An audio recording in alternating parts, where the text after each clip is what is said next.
I'll never forget that. One of the things that really sticks out in my mind, and you know, you talk about highlights, it wasn't a highlight, but I'd only been in the job, I was only just going on 19 years of age. I got to Williamstown and I'd been there about 3 weeks, and I was on an afternoon shift, and our senior sergeant, who was in full uniform, had a heart attack and died in front of us, in uniform. And that stuck in my mind, it still has. To see your own OC laying on the floor dead in his uniform, then you have to escort him to the morgue and watch him cut his uniform off and lay on the slab. That stuck with me. And of course, in those days there wasn't the welfare that we've got now. You know, we had to go in there and escort the body in and then just get back to the van and keep going. And I just go and have a few beers. And I think that's probably what set me off on the alcohol. Probably a workout plan. Anyway, and that's what I was going to thank Phil later, but I probably will now. The association and the force itself today does wonderful things for welfare and that of the staff. As I say, I just have to get back on the van and get on with it. None of this how you going or how you feeling, you know, whatever. Perhaps another thing that sticks in my mind was the Russell Street bombing. I was the sergeant of Brunswick at the time, and I was actually on the D24 bat phone about to ring a burglary through. And when the D24 operator rang, he started to take the details of the call, and he went, "Oh shit," you could hear this noise, and it went blank, and about 10 seconds later he got back up and said, "Oh, what's going on?" He said, "Oh, our windows have just been blown in." So to the credit to the D24, they only lost about 5 seconds of airtime the whole time, so that sticks with me.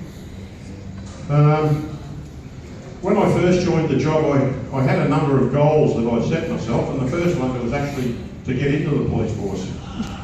And it wasn't that easy because the school I went to at Altona North, I and school didn't get on together, and I got bad ratings, and then I went to another school and did all right and finally got in. So from the time I got into the police cadet school, the time I graduated as a constable was 20 months, and it was hard going in those days. So that was my first goal, was to actually become a constable.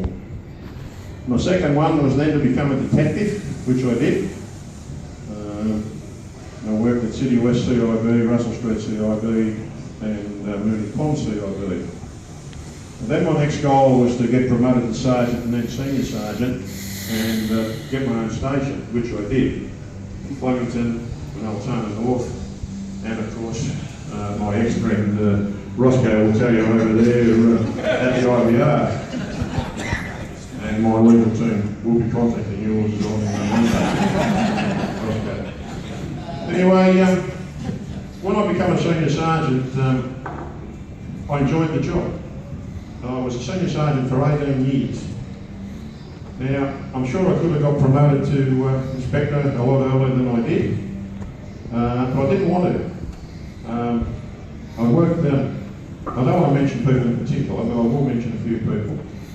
I worked with Mick, who's here tonight. He was my sub-charge at Flemington, and we had a pretty good team going. And in those days, you only saw an inspector when there was a complaint or when there was a problem. And we used to feel sorry for the inspectors who used to come to our police station. We had nicknames for them, and they were very derogative, and we didn't think much of them. And I thought, well, I don't want to be part of that. I want to stay in the police force and actually do police work. And I know that's terrible to say, but that was the situation at the time. And then when they regionalised in about 2000, I thought, well, and they put inspectors in charge of what were then districts, and which then become local area command. I thought, I can do this, and I did, and I got promoted, but that's another story. But the time, probably the best time of my life was when I was a senior sergeant, and what I really got a kick out of was, even as a sergeant, training and mentoring staff. And I look around now, and I don't want to embarrass people, but I see Bernie Jackson, who is now a superintendent, sitting in the audience, and his lovely wife Bronwyn. They were both trainees at Brunswick when I was a sergeant, and Bronwyn, I must say thank you for all those nights we slept together on night shift. Wonderful. But it really makes me feel good that Bernie's now a superintendent, and you know, there's other people that aren't here tonight, but I can name hundreds of people who were constables when I was a senior sergeant and so forth, who now outrank me, and I think that's a great thing. So, one of the other highlights of my career was about 11 years ago. My son Cal joined the job. He's a senior constable up at Dimboola. It gave me a real thrill to actually be at his graduation parade and handing his ready. That was a big thing. Lowlights. Have I had any lowlights? Yeah, I have. In 40 years, you meet a lot of people in this job, and 99% of people that I've met in this job have been fantastic, but there is the 0.01% who are just dickheads and malcontents and whatever who shouldn't be in the job. One of the lowlights I had was having to arrest a colleague of mine for shoplifting when I was on duty, and you know, that put me back a bit. I felt, you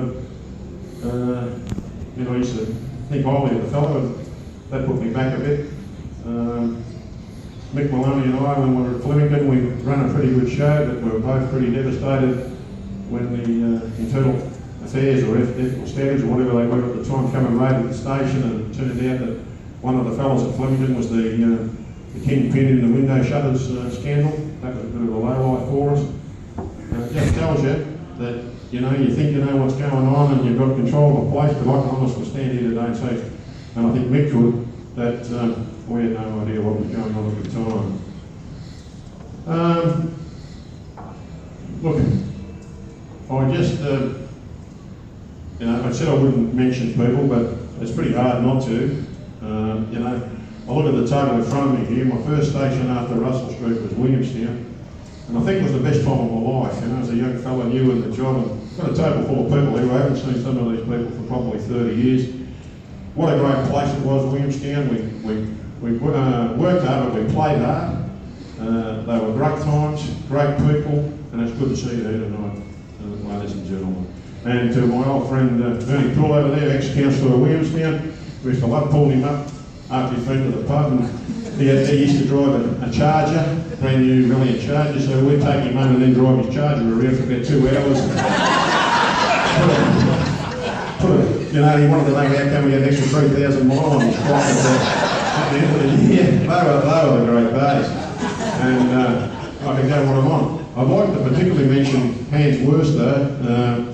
He's here tonight. He was my first sergeant at Williamstown. He was a correct old person when he was there, but not a bad bloke. And then he followed me to City West CIB. And it was always my aim to get, I used to tell him, it was always my aim to get promoted higher than him in rank so I could give him a hard time, but he retired before I achieved that. You know, then you look around, I went to Mooney Pond CIB to look over here at fellas like Andrew Balsillie and Mick Prowse and what over there, and then if I forget a name, please don't go crookedly, but they were fantastic days. You know, I look at the Altona North table there, Mick Millen, he was my inspector at the time, you would not get a better man, Warren Green, and Fiona Webster. And I just want to mention that now before I forget, is that the unsworn staff in this job, we take them for granted. They work tirelessly for very little pay. They work a lot harder than some sworn members who are in cushy jobs, and they don't get recognised the way they should. So to all the unsworn staff in this room tonight, thank you very much for your support, and keep up the good work, because you deserve it. Anyway, I go around the room, I have a look at the old Flemington days where I see, you know, poor Cliff up the back there, and, you know, people here. And to my current workplace, good to see you all here. And I promised I wouldn't ramble on like you, Mick Millen. I said to Mick Millen I wouldn't ramble on like Edie that he said, but I'm probably starting to, am I? Anyway, and to the family, what station is IBR? As I mentioned, my ex-friends over there, John Woodburn and Roscoe. And what concerned me so much about His speech was that most of it is true.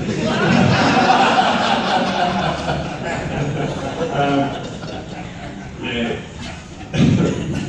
Anyway, I particularly would like to not go Australia without thanking Wayne Barclay and Mick Baker for setting us up here. Thanks to the Bacchus Marsh crew up there, whatever. And thanks to the association, Phil, we go back a long way, as you said.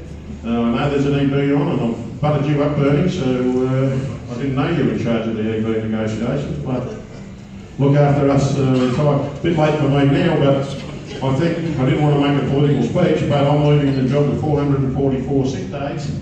And I think it's time, Phil and Bernie, that you sat down and started to reward people like me with a good work ethic. Even if you give me $10 for every sick day, that'd be a nice little holiday, wouldn't it? So, come on, Bernie, come on, we can do it. Anyway, I'm just checking my. If I forgot to thank anybody, I want to thank you. Once again, my family, my mother, my father, they'd like to have been here. I said I wouldn't get emotional. Yeah. To the lovely wife Linda, thank you. And what Jack said is very true. I think I'm in terrible moods sometimes, and I know I have to take it out on the family sometimes. And I've only known Linda for about 20 years, but she's had a 20-year police career with me as well, and it's not easy. So, I'm going to, as I say, someone said that I've gone from being a rooster to a feather duster. I forgot to mention you. My mother's here, and she used to always ask, who's this Warren Green? And I thought you were in charge of the police station at Nelson North. I call myself, yeah, but Warren gets his photo on the paper all the time. So. And he's been chasing the job for years, he's trying to get the job at Bacchus Marsh. But anyway, I'm starting to ramble on. How long have I been going for? Who's won the bet? 18 minutes. Too long. Too long. Anyway, I'm going to get going. Hey? All right. So, ladies and gentlemen, I'd like to just say what the door said. This is the end. Thank you very much.